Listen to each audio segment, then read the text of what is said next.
dengan kebijakan yang dibuat oleh siapapun yang bukan kita usung, kemudian siapa yang akan mempertanggungjawabkan nasib kita?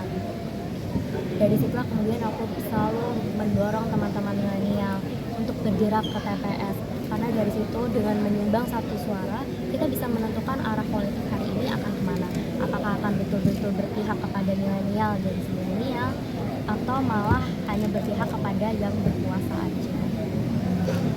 Mbak, kalau suara kaum milenial kan begitu diperebutkan ya, terus para berlomba-lomba untuk menggait anak muda seperti itu, tanggapannya seperti apa?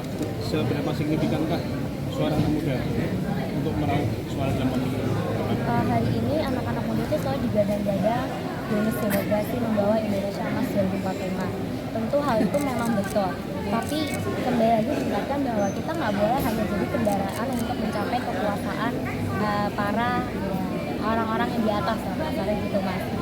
Tapi justru kita juga harus ikut turun dan betul-betul mengawal bahwa proses politik ke depan itu memang berpihak kepada kita, dan sebagai pemilih muda juga kita harus mulai melek mata menggali informasi calon-calon yang akan maju ke depannya siapa aja. Kita juga harus lebih menunjukkan bahwa kita nggak boleh hanya dijadikan sebagai objek, tapi mulai bahwa anak-anak muda hari ini adalah subjek untuk mencapai Indonesia Emas 2045, yang betul-betul nanti kebijakan yang dihasilkan memang bisa berpihak dengan teman-teman milenial. Mbak, sebenarnya memang cukup signifikan, Mbak. Iya, ya mas, itu tidak bisa dipungkiri. Makanya approach yang dibuat oleh calon-calon presiden, wakil presiden hari ini adalah gimmick-gimmick yang sebenarnya memang menggelitik secara emosi. Tapi ketika kita bicara rasionalitas, nah itu dimana PR teman-teman muda hari ini harus menjadi pemilih yang rasional. Jangan terlena dengan gimmick-gimmick yang ya bermain secara emosi. Masih berbicara tentang tadi Indonesia Emas 2045 mas.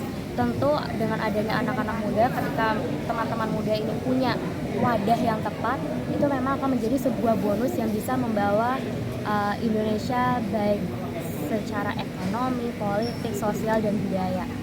Bahwa kemudian tadi kita jangan jadi generasi yang apatis terhadap politik. Kita menjadi selalu ditekankan dan jangan mau menjadi alat untuk mencapai kekuasaan. Tapi mulailah ya mengasah bahwa ya apapun tadi seperti yang disampaikan, bahwa semuanya berasaskan politik. Kebijakan hari ini tentu mempengaruhi kehidupan sehari-hari kita.